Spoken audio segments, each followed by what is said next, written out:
Um é o funil de marketing e o outro é o funil de vendas. As duas associadas, elas conseguem trazer todo um nível de consciência até que aquele público frio se torne de fato um cliente.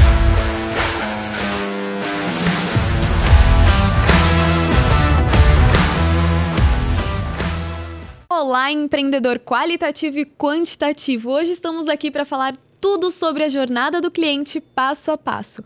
Eu sou a Egli Camolês. E eu sou o Diego Nista. Boa tarde, Diego. Tudo bem, Egli? Tudo bem. E hoje vai ser de grande importância para você que é dono de pequena ou média empresa. E afinal, esse é o podcast OEQQ, o empreendedor qualitativo e quantitativo. Um conteúdo que vai te ajudar a maximizar seus lucros e crescer sem caos, a atingir liberdade, tudo que você deseja. Então, se você se interessa por esse assunto, já segue o canal, ativa o sininho para receber as notificações e já dá um like. Muitas pessoas têm dúvida, Diego, de alcançar o lead, de tornar o lead um cliente, né? E existe um processo para isso acontecer? Sim, existem ferramentas, são funis. Um é o funil de marketing e o outro é o funil de vendas. As duas associadas, elas conseguem trazer todo um nível de consciência até que aquele público frio se torne de fato um cliente. E isso se aplica a qualquer tipo de empresa? Sim, a qualquer tipo de negócio, seja uma indústria, um comércio, um serviço, né? Empresas de grande e pequeno porte, médio porte, e assim, não importa também o nível de faturamento, tampouco a sua natureza tributária, né? Porque ela pode ser uma simples nacional, ou uma lucro presumido, ou uma lucro real. Então, para qualquer tipo de negócio, a jornada do cliente ela se aplica de uma forma eficaz. Muito bom, entendi. Agora, você acha que o funil de vendas e o marketing é bem importante para as empresas, uma coisa principal assim para atingir o cliente? Você pode falar um pouco mais do marketing sobre isso? Os dois funis aplicados de forma conjunta é o que resolve para a maior parte das empresas. Porém, existem negócios que somente o funil de vendas é o suficiente para chegar até o cliente fechar o negócio. E outros negócios digitais, por exemplo, somente o funil de marketing já é o suficiente para que o público frio se torne um cliente e feche um negócio. Como que funciona geralmente esses dois funis trabalhados de forma conjunta? Imagine que nós temos um público frio que não conhece ainda a necessidade dele e tampouco conhece a sua oferta, né? Então ele nem sabe da real necessidade de demanda que ele tem e tampouco da sua possível oferta.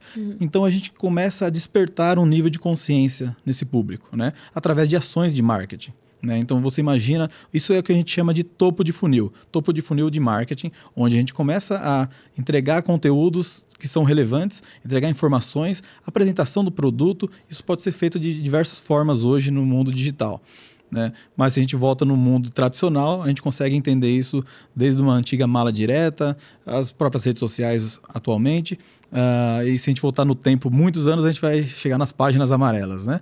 Mas é ali que justamente você apresenta o seu produto, seu serviço, suas vantagens, suas virtudes e consegue fazer um despertar de consciência naquele público frio. Esse nível de consciência ele precisa ser elevado cada vez mais.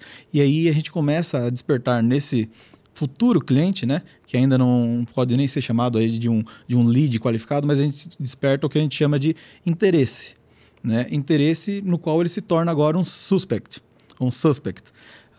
E dessa forma, ele passa para um terceiro nível no funil de marketing, que é o que a gente chama de desejo. Esse desejo torna ele um prospect, né? Então, de um público frio, ele virou um suspect, agora ele já é um prospect.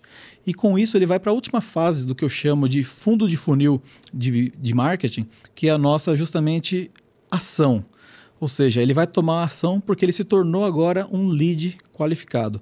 Imagina então que ele era um público frio, se tornou um lead qualificado e desse momento em diante ele vai para um funil agora chamado de vendas, né? Eu vou concluir essa etapa do funil de vendas só para entender um pouquinho mais como que ele pode se tornar um cliente num processo complexo da jornada do cliente. Depois a gente consegue falar de processos mais individualizados, né?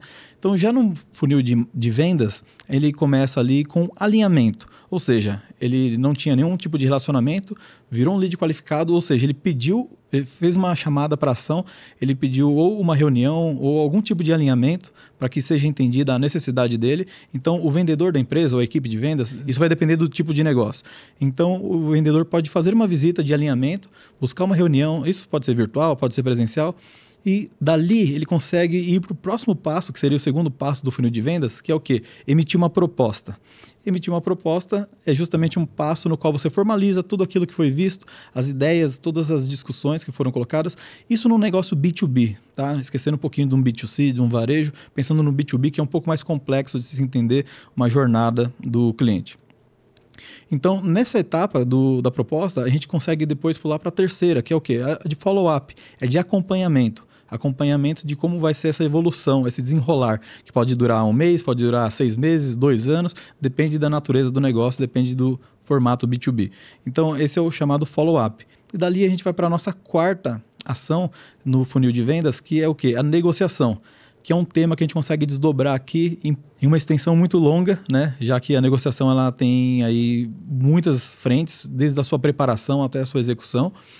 E, por fim, existe a tomada de decisão, né? O que é o quinto passo de um funil de vendas, que é o fechamento ou a perda, né? Ou até um possível congelamento, uma postergação, mas que faz parte de uma equipe comercial ou de um vendedor acompanhar essa jornada do cliente, né?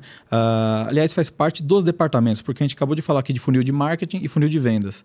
Mas a gente consegue entender que a gente poderia, dependendo do tipo de negócio, usar só o funil de vendas para extinguir o funil de marketing em alguns casos. Por exemplo, se o vendedor começa fazendo uma prospecção.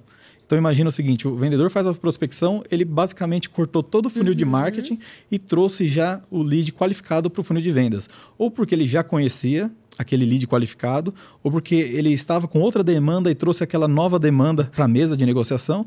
Então, existem formas e formas de se trazer um público frio até ele se tornar um cliente. E, por fim, a gente tem ainda um funil de marketing de um negócio digital que você, apenas em formatos de anúncios, consegue converter o público frio para um cliente sem ter tido nenhuma interação de um vendedor para com aquele cliente. Interessante hoje que a gente tem todas as escalas na internet, né? Então a gente consegue identificar onde está perdendo mais clientes, onde está retendo mais clientes. E isso é muito importante para você conseguir chegar nos finalmente dessa negociação, não é? Sem dúvida. Aliás, é uma das principais ferramentas que todo e qualquer departamento de vendas precisa ter na empresa, né? Que é o pipeline, ou seja, o funil de vendas, né? Entender a fase, o estágio que o seu cliente está, faz total sentido, para que você busque otimizar, melhorar aquele estágio, para que você avance sempre para o próximo e nunca regrida ou que se extingua ali o processo, né? Porque perder um cliente no meio do processo é frustrante. Perder no final, você vai ter a certeza de que você fez tudo que tinha que ser feito, né? Elevou o nível de consciência do cliente, mostrou seus diferenciais, fez o follow-up que deveria ser feito, participou de uma negociação ativa, né? Se ainda no final você não conseguiu, entenda também os motivos pelo qual não conseguiu, né? Para que você melhore os próximos casos. E mesmo que tenha tido sucesso, entenda também quais foram os motivos do sucesso para que você multiplique aquilo com o time. Então é o que eu chamo de feedback ativo dentro de qualquer organização. Que a gente possa multiplicar as ações de sucesso e corrigir aquelas que precisam ter um certo nível de critério ali para serem melhoradas. Diego, voltando um pouco no B2B, no B2C, você não pode explicar para a gente um pouco mais sobre o assunto? O que é qual é a diferença entre um e outro? Claro, o atendimento B2B são business to business, né? Então são empresas vendendo para empresas. Já o B2C é business to customer, né? Or to clients. Então, justamente, empresas vendendo para clientes finais, né? Exemplos disso. Então, vamos pegar uma operação de uma cervejaria, né? Então, você tem ali o pessoal que fabrica a matéria-prima para quem vai produzir a cerveja, né? Então, o pessoal de lúpulo, malte, por aí vai. Então, eles estão vendendo para quem vai processar aquela cerveja. E a cervejaria, por sua vez, vai estar vendendo para o lojista, né? E o lojista, sim, vai estar vendendo para o consumidor final. Então, aqueles grandes supermercados é que vai fazer a operação do B2C. Enquanto antes dessa cadeia, houve toda uma operação B2B de diversas naturezas, de diversas capilaridades, né? Que normalmente são os fornecedores. Exatamente. Então, indústrias para indústrias, né? Negócios para negócios, é diferente, que é o B2B, é diferente um pouquinho desse B2C. Ainda existe o B2G, né? Que é para governo e por aí vai. Mas, a via de regra, esse B2B e o B2C é o que rege hoje o mundo dos negócios. Diego, quanto tempo leva a jornada de um cliente dentro do funil de vendas? Depende de negócio para negócio.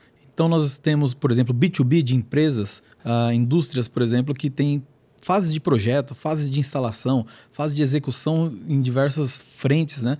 Então, isso pode levar aí 2 anos, pode levar 1 mês. Então, depende do seu negócio. Enquanto negócios digitais, por exemplo, pode ter só com um funil de marketing uma tomada de decisão muito mais rápida, né? Negócios B2C, né? Quando a gente está falando de varejo, lidando com o cliente final, linha branca, por exemplo, então isso é muito mais rápido, né? O poder de decisão é rápido. Ele toma a decisão no próprio local de compra, né? No próprio PDV, né? No ponto de venda ele já entende os benefícios, ele já vai com uma mentalidade construída, né? Seja por propagandas, anúncios que ele viu antes, então ele consegue ter uma tomada de decisão muito mais rápida no local, enquanto negócios B2B levam mais tempo. Não existe uma regra, mas sim existe uma natureza para cada negócio. Entendi. Você acha que é mais fácil você manter um cliente que já comprou de você ou você prospectar um novo cliente? Sem dúvidas, manter o cliente é mais fácil, né? Uma vez que ele já teve um poder de convencimento anterior, né? Ele já entende todas as suas vantagens, todas as suas virtudes, então ele já passou por um nível de conscientização muito maior. Então, manter aquele cliente, lógico, desde que um trabalho seja bem feito do início ao fim, ou seja, você cumpra o ciclo de tudo que você prometeu ao cliente. Aliás, busque até encantá-lo, né, surpreendê-lo. Então, superar a expectativa do que ele tinha. Então, sem dúvida alguma, manter é mais fácil ou menos difícil. Agora, conquistar, existe sempre uma energia muito maior. Então, entenda que a gente consegue, com o mesmo tipo e nível de energia, manter um cliente muito mais engajado, muito mais no seu radar. Por isso que existem os chamados Key Account Managers, né? Existem níveis de contas de clientes que se tornam tão importantes para o negócio que você começa a chamar eles de contas estratégicas, né? Contas-chave, e por isso que existem os Key Account Managers, que são vendedores ou gerentes de conta que atuam somente naquele cliente, para que justamente o relacionamento se torne tão presente e tão próximo, né, que esse Key Account Manager se torne ali um advogado do próprio cliente, né? Ou seja, ele seja um link com uma linha muito tênue entre fornecedor e cliente e buscar trazer todo aquele relacionamento para a mesa de uma forma que, quando os problemas surgirem, e eles vão surgir, eles sejam muito mais fáceis de se resolverem. E é assim que se faz um cliente feliz. Sem dúvida, com certeza, concordo contigo. Diego, quais habilidades um time de venda precisa ter para ela conseguir trazer o cliente, carregar o cliente durante essa jornada? Primeiramente, o time precisa de ter um CRM, né? Se não for um CRM automatizado ali de mercado, algo nesse sentido, ou até mesmo personalizado para ele, que é o Customer Relationship Management, né? Nada mais é que um software no qual você alimenta ele com as informações do funil, né? Para você entender como está aquele possível cliente, o estágio que ele se aplica naquele determinado instante, como você faz para ir elevando o nível de consciência e passar ele para os próximos estágios. Ou o empreendedor vai utilizar um Excel mesmo, de uma forma muito simples, né? Que ele vai colocar ali diversos status, né? E buscar com que aquele possível cliente avance para cada novo estágio. Então, pode sim ser feito no Excel ou você pode ter um ótimo CRM. Então, isso primeiro é a ferramenta. O segundo são processos, né? Processos bem estabelecidos, descritos, as rotinas de como devem ser feitos os acompanhamentos, né? Principalmente de como não irritar o cliente e sim manter um relacionamento saudável, né? Isso faz parte também do que a gente chama de processo. E, obviamente, uma boa liderança, seja de um gestor comercial, ou seja, do próprio empreendedor, de forma que ele consiga, com uma certa frequência, cobrar a equipe de vendas para entender o estágio que está cada negócio. Então, fazer esse tipo de cobrança, que é uma atualização, e que ela seja de uma forma religiosa. Por exemplo, no meu negócio era toda segunda-feira a gente falava sobre vendas. Ou seja, a gente falava sobre funis, entender como que está o estágio de cada possível cliente ali, ou que já são clientes, né? Entender o que deve ser feito para que cada cliente avance para o próximo estágio. Isso eu entendo que são as competências ideais e, claro, aí entra também para cada vendedor as características intrínsecas deles, né? Que são resiliência, a fome, que eu diria que é a ambição de cada vendedor, né? Inteligência emocional para acompanhar toda essa rotina no funil, entender os pontos fracos e que devem ser mais trabalhados junto ao cliente para justamente melhorar o nível de consciência dele. entender também as dores por trás de cada posição, né? Como o William Ury diz no Como Chegar ao Sim, entender o motivo por trás de cada posição do cliente, né? Se é falta de verba, se existem outros tipos de objeções culturais quanto à sua marca, quanto a qualquer outro tipo de... ou qualquer outra objeção que deva ser quebrada, né? Então, buscar trabalhar isso faz total sentido. Então, ambição, inteligência emocional e técnica. Técnica eu colocaria como um terceiro grande pilar ali para essa equipe de vendas, né? Agora falando de características intrínsecas deles. Então, técnica que deve ser treinada. Ou seja, o próprio empreendedor precisa buscar treinar essa equipe de vendas, aumentar o nível de conhecimento deles, pois só assim ele vai conseguir também ter um nível maior de persuasão, né? Um nível de persuasão, de convencimento, obviamente sempre sendo de uma forma honesta, ética e real, né? Tem que prometer aquilo que vai ser entregue. Diego, a gente já falou sobre cultura organizacional no nosso outro podcast. Inclusive, se você não assistiu, corre assistir no final desse daqui. E eu gostaria de saber como que o empreendedor consegue manter o cliente dentro da cultura organizacional. Através de uma clareza no qual se torne muito óbvio todos os seus objetivos dentro do seu negócio. Ou seja, qual é a sua missão, visão e valores, né? Isso deve ser muito claro para que se externe não somente ao cliente interno, né, que são os colaboradores, mas sim ao cliente externo. E não é só algo que se coloque no site, mas sim algo que se externe através das atitudes dos próprios vendedores, né, do próprio time de vendas. Então, buscar essa questão cultural e transformar essa cultura, uma cultura vencedora, seja para vendas ou para financeiro, mas eu defendo muito de uma cultura de vendas, né? Onde toda empresa aplauda e cria-se eventos de cultura para motivar e também para parabenizar os feitos alcançados, né? A gente sabe que isso é feito de todos, mas é a equipe de vendas que está ali na frente. Então, ela deve ser aplaudida, ela deve ser celebrada, ela deve ser melhor remunerada, reconhecida. Então, isso parte desde a construção do time de vendas, ou seja, desde a etapa de contratação, né? Essa cultura, que é a sua pergunta, ela vai desde a época de contratação, passa por toda essa ambientação. O ambiente deve sim estar aculturado naquele formato que o empreendedor busca, que ele defende, né? E deixar de fora tudo aquilo que ele não tolera. Então, basicamente é isso para a equipe de vendas. E treiná-la, mantê-la motivada e reconhecida, né? Remunerar da forma correta, não só remuneração salarial financeira, mas também a forma emocional. Então, treinar e remunerar de forma emocional e financeira. Como você acha que pode ser feito esse treinamento emocional? Contratando um coaching é uma boa ideia? O que você daria de dica? Eu diria que seria pelo próprio empreendedor. Não traria ninguém de fora, porque eu defendo uma máxima de que quem aprende não depende. Então, uma forma que o empreendedor, ele sim busque conhecimento, tem coisas que não dá para delegar. E esse conhecimento dele e aculturar todos da forma como ele deseja, deve ser sim uma das missões do empreendedor. Isso faz parte do nível estratégico, né? Então, o empreendedor que quer sempre buscar estar mais no nível estratégico, ele vai ter que descer frequentemente para o nível tático e para o nível operacional, para que ele faça justamente esse trabalho de aculturação de todos os colaboradores, né? Ou, pelo menos, do nível tático, para que o nível tático, por sua vez, faça dos demais times de cada um. Você acha, então, que o empreendedor que estuda o passo a passo da empresa, desde lá de baixo até lá em cima, e sabe todo o processo, ele pode ter muito mais sucesso do que aquele empreendedor que quer contratar pessoas de fora? Tudo depende do momento de cada empresa. Então, no início de qualquer negócio, ele vai ter que fazer de tudo, né, o empreendedor. E conforme ele cresce, ele vai ter passado por vários estágios, né? Então, saber como realizar faz sentido. Agora, você nunca vai saber mais tão bem, ou seja, você vai perder a familiaridade como executar aquela tal função conforme você vai crescendo para o nível estratégico. E você precisa de pessoas que sejam muito melhores que você, cada uma na sua competência, né? Então, sua pergunta é bastante peculiar, porque é interessante que quanto mais o empreendedor avance para o nível estratégico, né, quanto mais ele suba na pirâmide, então a gente entende que, sim, ele precisa saber de tudo, de todo o processo, mas principalmente, mais do que saber, ele precisa definir melhores ferramentas e processos para que isso seja executado, mas não que ele execute, né, e sim que ele saiba delegar, quanto mais ele for crescendo para esse nível estratégico. Esse foi mais um OEQQ, o podcast do empreendedor qualitativo e quantitativo. Muito obrigada, Diego. Obrigado, Egli. E seja você também empreendedor qualitativo e quantitativo. Se inscrevam no canal, ativa o sininho e deixa o seu like aqui pra gente. Não esquece de acompanhar e assistir tudo, porque o Diego Nista tem muito para ensinar para vocês. Até os próximos!